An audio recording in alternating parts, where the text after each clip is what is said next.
తరఫున మా కార్యవర్గం తరఫున మెకానిక్ డే శుభాకాంక్షలు తెలియజేస్తున్నాం. అలాగే తరఫున మా తరఫున స్వాగతం సుస్వాగతం. అలాగే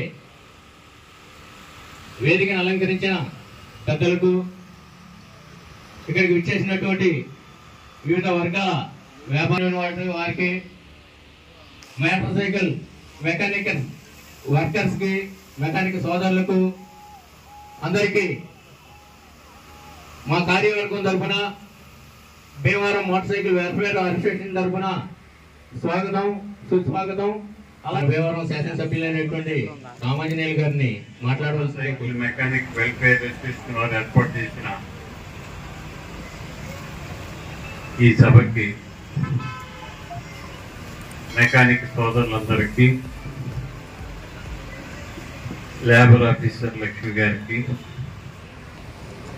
వేదికంచిన పెద్దలకు, వేదిక మీద ఉన్న వేదిక ముందున్న మెకానిక్ సోదరులకు అందరికీ పేరు పేరున నా హృదయపూర్వక నమస్కారం. ప్రపంచ మెకానిక్స్ డే సందర్భంగా ఈ కార్యక్రమం ఏర్పాటు చేయడం జరిగింది. జూలై 3, 1885లో గాట్లెప్ డ్రైవర్లు గారు మొట్టమొదటగా టూ వీలర్ వెహికల్ తయారు చేసి ప్రపంచానికి పరిచయం చేశారు. దాన్ని పురస్కరించుకుని ఈరోజు మనం ప్రపంచ మెకానిక్ డే జరుపుకుంటున్నాం. మన భీమవరంలో సుమారుగా 324 మంది సభ్యులు, 700 మంది వర్కర్స్ తోటి మన భీమవరం పట్టణంలో ఉన్నారు. వీరందరూ కూడా ఈ మెకానిజం మీద ఆధారపడి జీవిస్తున్నారు. వీరందరూ కూడా బాగుండాలని, వారి జీవితాలు సుఖంగా ఉండాలని చెప్పి కోరుకుంటున్నాను. గతంలో అసోసియేషన్ భవనం కూడా శంకుస్థాపన చేశారు. అది ఇంకా పూర్తి చేయవలసి ఉంది. దానికి కూడా నా వంతుగా నేను సహకారం అందిస్తానని చెప్పి తెలియజేస్తాను. మీరందరూ కష్టపడి పనిచేసుకొని మీ పిల్లలను పోషించుకుంటున్నారు. ఈ కష్టానికి తగ్గ ఫలితాలు రోజు రోజుకి తగ్గిపోతున్నాయి. ఎందుకంటే గతంలో ఒక మోటార్ సైకిల్ కొంటే యజమాని ఆ సైకిల్ని కనీసం 20 సంవత్సరాలు వాడేవాడు. ఇప్పుడు మోటార్ సైకిల్ కొంటే సంవత్సరానికే దాన్ని మార్చేస్తున్నారు. దానికి రిపేర్స్ వచ్చే పరిస్థితి రాకముందే ఆ వెహికల్ అమ్మేస్తున్నారు, మళ్ళీ కొత్త వెహికల్ కొంటున్నారు. అంచేత మెకానిక్స్ పని తగ్గిపోయింది. వీరు కొంతమంది చాలా ఇబ్బంది పడుతున్నారు. దీంట్లో తెల్ల కార్డు ఉన్నవారు, పేదవారు, ఆస్తి లేని వారు ఉన్నట్లయితే మీ అందరికీ కూడా ఇల్లు ఇప్పించే ఏర్పాటు చేయడం జరుగుతుంది. ఆల్రెడీ మన భీమవరం పట్టణంలో 9,500 టిడ్పీలు శాంక్షన్ అయ్యి కన్స్ట్రక్షన్ పూర్తవుతుంది. దాంట్లో కొంతమందికి వచ్చినట్లు ఉన్నాయి. వచ్చిన వారికి కూడా 2-3 నెలల్లో ఇల్లు ఇచ్చే ఏర్పాటు చేయడం జరుగుతుంది. అలాగే కొత్తగా ఉన్నవారికి, ఇల్లు లేని వారికి ఇళ్ల స్థలాలు ఇచ్చి వారికి ఇల్లు కట్టించే ఏర్పాటు చేయడానికి ఆలోచన చేస్తాను. ఫీల్డ్ ప్రస్తుతం అంత బాగోలేదు. దీన్ని పునరుద్ధరించవలసిన ఆవశ్యకత ఉంది. మేడం లక్ష్మి గారు మీరు కూడా లేబర్కి పూర్తి సహకారాన్ని అందించాలి. ప్రతి వాడు కూడా సుఖంగా జీవించాలని కోరుకుంటారు. కానీ వారికి తగిన వృత్తికి తగ్గ ప్రతిఫలాలు రాక ఇబ్బంది పడుతున్నారు. వారిని కూడా మన జనజీవన స్రవంతిలో సుఖంగా బతికే విధంగా ఏర్పాటు చేయవలసిన బాధ్యత మన ప్రభుత్వం మీద మన మీద ఉంది. రాగల రోజుల్లో మీకు ఏ అవసరం వచ్చినా ఏ పని వచ్చినా నిర్భయంగా నా దగ్గర రావచ్చు. నా పరిధిలో నేను చేయగలిగే కార్యక్రమాలు మీకు చేసి మీరందరూ సుఖంగా జీవించే విధంగా, సంతోషంగా జీవించే విధంగా ఏర్పాటు చేస్తానని చెప్పి తెలియజేస్తాను. కష్టపడి ఆలోచించి చేసే కార్యక్రమం కాబట్టి, బ్రెయిన్ ఉపయోగించి పనిచేసే కార్యక్రమం కాబట్టి మీకు చక్కని ఏర్పాట్లు చేయవలసిన బాధ్యత ఉంది. దానికోసం చిన్న చిన్న లోడ్స్ కానీ అటువంటి ఏర్పాట్లు చేయడానికి కూడా ఆలోచన చేస్తాను. ఒక మెకానిక్ షాప్ ఉంటే ఆ షాప్లో ఉన్నవారికి ముద్రణ లోన్స్ ఇచ్చినట్లయితే వారు సుఖంగా జీవించడానికి అవకాశం ఉంటుంది. వాటి మీద కూడా ప్రయత్నం చేస్తాను. మీరందరూ కూడా సుఖంగా సంతోషంగా ఉండాలని motor cycle mechanics welfare association వారికి మనస్ఫూర్తిగా అభినందన తెలియజేస్తూ సెలవు తీసుకుంటాం. Bhimavaram motor mechanic welfare association తరపున ఏర్పాటు చేసిన ఈ సమావేశాన్ని మీరు చేసిన గౌరవనీయులు ప్రభుత్వ పబ్లిక్ అకౌంట్స్ కమిటీ చైర్మన్ గారు, మన ఈ రోజు అంతర్జాతీయ మెకానిక్ డే సందర్భంగా ఈ చిన్న సమావేశాన్ని ఏర్పాటు చేశారు. ఈ మెకానిక్ సోదరులందరికీ నా హృదయపూర్వక శుభాకాంక్షలు అండి. ఎమ్మెల్యే గారు చెప్పినట్టు ఇది చాలా స్కిల్ తో కూడుకున్న పని. చాలా చిన్న విషయమే అనుకుంటాము. మనం ఏదన్నా రోడ్డు మధ్యలో మన వెహికల్ ఆగిపోయినప్పుడు ఒక మెకానిక్ సోదరుని అవసరం మనకు తెలుస్తుంది. మనం ఎక్కడో గమ్యానికి వెళ్ళాలనుకుంటాం, సడన్ గా మన వెహికల్ ఆగిపోయినప్పుడు చాలా ఇబ్బంది పడతాం.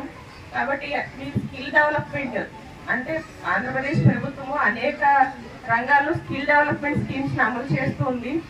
దానిలో ఏంటంటే ఐటీఐలో కానీ లేకపోతే ఇలా ఇన్ సర్వీస్ అంటే మీరు వృత్తిపరంగా మీ షాప్స్ నిర్వహించుకుంటూ ఈ రకమైన టెక్నిక్స్ కూడా మీరు నేర్చుకోవచ్చు. సార్ చెప్పినట్టు ఈ రోజుల్లో ఆధునిక ప్రపంచంలో వెహికల్ యొక్క ఉపయోగం వాడకం తగ్గిపోయింది. వెహికల్ లైఫ్ కూడా 15 years కింద మనం నిబంధనలు కూడా మార్చుకోవడం జరిగింది. కాబట్టి ఏంటంటే మీరందరూ కూడా లేటెస్ట్ టెక్నిక్స్ ని ఇలాంటి సమావేశాలకు అటెండ్ అవడం ద్వారా కొన్ని సంఘాల ద్వారా కూడా కొన్ని స్కిల్ డెవలప్మెంట్ స్కీమ్స్ ని అమలు చేస్తున్నాము. మనకు కూడా ఒక స్కిల్ డెవలప్మెంట్ అథారిటీ ఉంది స్టేట్ లో. మన జిల్లాలో కూడా ఒక స్కిల్ డెవలప్మెంట్ ఆఫీసర్ ఉన్నారు, టెక్నిక్స్ నేర్పిస్తారు. అంటే రాబోయే తరం మీరందరూ కూడా అనుభవం ద్వారా నేర్చుకుని గురువు దగ్గర అభ్యసించి కొంతకాలం ఆ షాప్ లో పనిచేసి మళ్ళీ ప్రత్యేకంగా మీరందరూ షాప్స్ ఏర్పాటు చేసుకోవడం జరుగుతుంది. ఇది గతంలో వస్తున్న ప్రాక్టీస్. ఇప్పుడు ఏంటంటే మనం మన పిల్లలందరినీ బాధ్యతగా చదివించుకుంటున్నాము. వాళ్ళు ఐటీఐ ఇంజనీరింగ్ చేసిన వాళ్ళు కూడా ఈ వృత్తిలోకి రావడానికి మనం ఎంకరేజ్ చేయాలంటే ఏంటంటే వస్తున్న టెక్నిక్స్ వాళ్ళని ఈ అవసరాలకు అనుగుణంగా మనం మలుచుకునేలాగా కొన్ని అవకాశాలు ఉన్నాయి. వాటిని మీరు అందిపుచ్చుకోవాలని నేను రిక్వెస్ట్ చేస్తున్నాను. మన జిల్లా స్కిల్ డెవలప్మెంట్ ఆఫీసర్ గారు కూడా నోటీసులు పెడతాను, ఆయన్ని మీకు పరిచయం చేస్తాను. కొన్ని ఐటీఐ కాలేజెస్ లో దీనికి సంబంధించిన శిక్షణ ప్రత్యేకంగా ఉంది. కాబట్టి ఇక్కడ ఉన్న ఈ స్కిల్ గ్యాప్ మీకు కొంత పూరించబడుతుంది. అదేవిధంగా రాబోయే రోజులంతా కూడా ఎలక్ట్రికల్ వెహికల్స్ యుగం కాబోతుంది. మనం ఆల్రెడీ డీజిల్ వాడకం తగ్గించాము. రాబోయే రోజుల్లో పెట్రోల్ వాడకం కూడా మనం తగ్గించబోతున్నాం. ఎందుకంటే గ్లోబల్ వార్మింగ్ అనేది చాలా పెద్ద సమస్యగా ఉంది. కాబట్టి రాబోయే తరంలో అంతా కూడా ఈ ఎలక్ట్రికల్ వెహికల్స్ వైపు మనం వెళ్ళబోతున్నాము. కాబట్టి ఆ వెహికల్స్ రిపేర్ సెన్సార్స్ మీద పనిచేస్తాయి. మన స్కిల్స్ అన్నిటి కూడా వాటికి మనం రిపేర్ చేయడంలో కానీ వాళ్ళ మెయింటెనెన్స్ లో కానీ మనకి పెద్దగా ఉపయోగపడదు. కాబట్టి రాబోయే మీ శిష్యులకు కానీ మీ పిల్లలకు కానీ కొంచెం లేటెస్ట్ టెక్నాలజీ మీద ట్రైనింగ్ ఇవ్వడానికి కొంత ప్రాధాన్యత ఇవ్వండి. స్టార్టింగ్ లోనే టెక్నికల్ గా అతను వర్క్ నేర్చుకుంటే మిగిలిన ఛాలెంజెస్ అతని అనుభవం మీద చాలా ఈజీగా చేయగలుగుతారు. ముందే మీ దగ్గర ఈ పిల్లలు పెట్టుకోవడం, వాటిని మోస పద్ధతిలో మనం తయారు చేయడం వల్ల రాబోయే రోజుల్లో వచ్చే అవసరాలకు వాళ్ళు అందించుకోలేరు. ఒక చిన్న సజెషన్ ఇది. కాబట్టి అందరూ కూడా ఈ విషయాన్ని దృష్టిలో పెట్టుకుంటారని ఆశిస్తున్నాను. అదేవిధంగా మనకు ఆంధ్రప్రదేశ్ ప్రభుత్వం తరఫున కార్మిక శాఖ కూడా కొన్ని కార్యక్రమాలు కొన్ని పథకాలకి మన అసంఘటిత వర్కర్స్ గా కూడా ఉంటారు. కాబట్టి వీళ్ళందరికీ కూడా నెలకి 15,000 రూపాయల కన్నా తక్కువ ఆదాయమే ఉంటుంది కాబట్టి వీళ్ళందరికీ కూడా మనం ఈ శ్రమ నమోదు ఒకటి చేస్తున్నాము. అది నేషనల్ డేటాబేస్. దానిలో నమోదు చేసుకోవడానికి మన ఆధార్ కార్డు, అలాగే ఆధార్కి లింక్ అయిన మొబైల్ నెంబర్, బ్యాంక్ అకౌంట్, ఈ 3 ఉంటే సరిపోతుంది. మనం నేషనల్ డేటాబేస్ లో ఎంటర్ చేసుకోవడం వల్ల మనకు వచ్చే ప్రధానమైన ప్రయోజనం ఏంటంటే యాక్సిడెంటల్ డెత్ కవరేజ్ ఒక 2 lakhs వరకు మనకు వస్తుంది. అదేవిధంగా ప్రమాదవశాత్తు మనకి ఏదైనా శాశ్వతమైన అంగవైకల్యం కనుక ఏర్పడితే 1,00,000 రూపాయల నుంచి 2 లక్షల రూపాయలు కూడా మనకి ప్రభుత్వం నుంచి ఆర్థిక సహాయం లభిస్తుంది.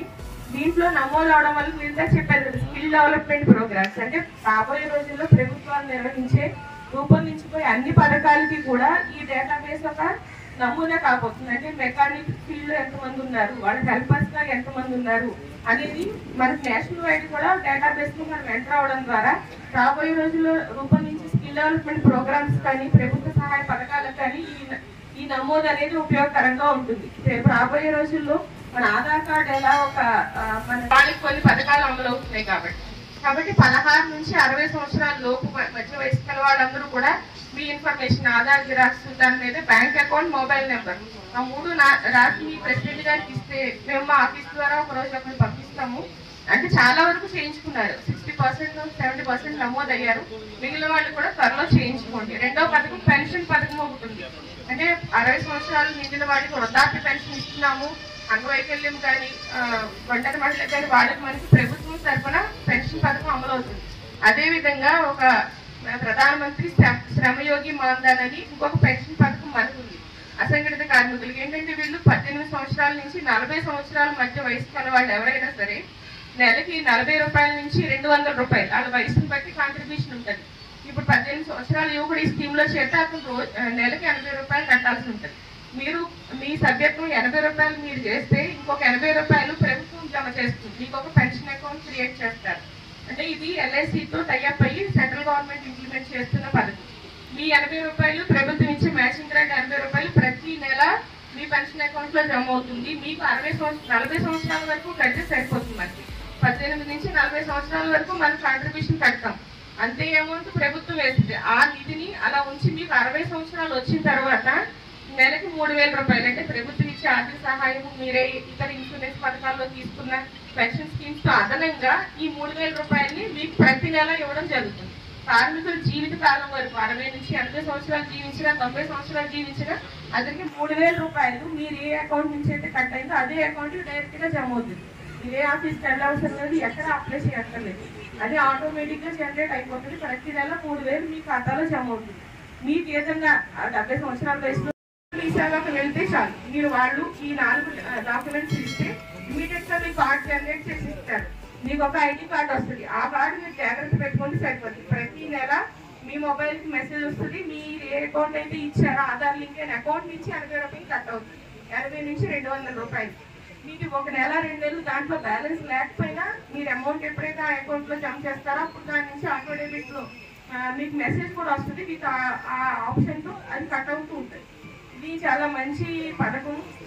జనాల్లో కొంచెం ఎక్కువ తీసుకెళ్ళండి. ప్రతి ఒక్కళ్ళు చేసుకోవచ్చు. 15,000 రూపాయల ఆదాయం లోపు ఉన్న ప్రతి వర్కర్ కానీ యజమాని కానీ ఎవరైనా ఈ పథకంలో చేరవచ్చు. కాబట్టి ఇలాంటి కొన్ని స్కీమ్స్ అంటే ఒక యూనియన్ గా ఏర్పడడం, ఇలాంటి సమావేశాలకు రావడం వల్ల చాలా ప్రభుత్వ పథకాలు మీ అందరికీ అవగాహనలోకి వస్తాయి. యూనియన్ 3 సంవత్సరాల నుంచి నేను అబ్జర్వ్ చేస్తున్నాను. చాలా సంఘటితంగా ఉండి మంచి మంచి కార్యక్రమాలు చేస్తున్నారు. మేడేట్ కానీ సర్వేంద్రం ఏర్పాటు చేశారు. ఇప్పుడు కూడా అసోసియేషన్ బిల్డింగ్ మీరు ఏర్పాటు చేసుకుంటున్నారు. కాబట్టి మనందరూ సంఘటితంగా ఉండి ఇలాంటి మంచి కార్యక్రమాలని మీరు చేసుకుంటూ ఇంకా ముందుకు సాగాలని, మీ యూనియన్ మీకు మంచి కొత్త బిల్డింగ్ లో నెక్స్ట్ ఇయర్ మీరు సెలబ్రేట్ చేసుకోవాలని ఆశిస్తూ స్వచ్ఛందంగా వాళ్ళు పని కొద్దిగా యూనియన్కి వినియోగించాలన్న ఉద్దేశంతో వాళ్ళ పనిని పక్కన పెట్టి యూనియన్ పని మీదే చాలా మంది మన కార్యవర్గం సభ్యులు పనిచేస్తూ ఉన్నారు. వాళ్ళని గుర్తించి మనం యూనియన్ తరఫున ఒక షీల్డ్ ఇవ్వడం జరుగుతుంది. కొన్ని షీల్డ్లు మన గౌరవశ్రీ పులపర్తి రామాంజనేయులు గారి చేతుల మీదుగా ఇవ్వాలని కోరుతూ ముందుగా మొమ్మన విజయ్ కుమార్ చూడండి ఒకసారి.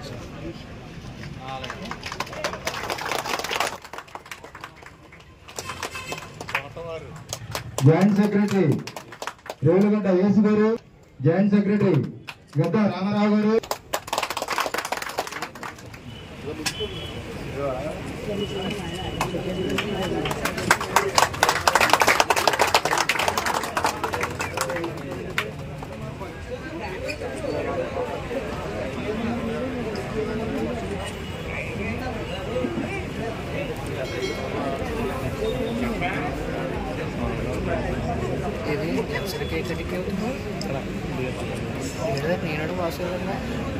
నేను వాసన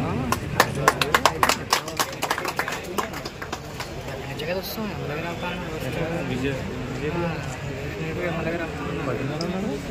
అంటే ఎమ్మెల్యే 10 వచ్చేస్తా అన్నారు. అదే ఎమ్మెల్యే రాను వాళ్ళకి ట్రైన్ నుంచి కట్ చేస్తారు 11:10 ఇప్పుడు స్టార్ట్ అయ్యేది మెయిన్ మళ్ళీ ఎట్లా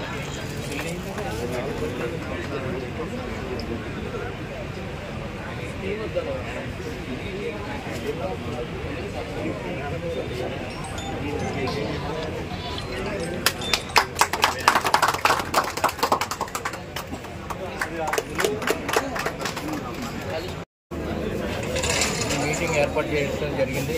మన దేవవరం శాసనసభ్యులు కొలపర్తి రామాంజనేయులు గారిని ఆహ్వానించడం, లేబర్ ఆఫీసర్ మన జిల్లా ఇన్ఛార్జ్ అయినటువంటి ఆకన లక్ష్మి గారిని పిలవడం జరిగింది. వాళ్ళు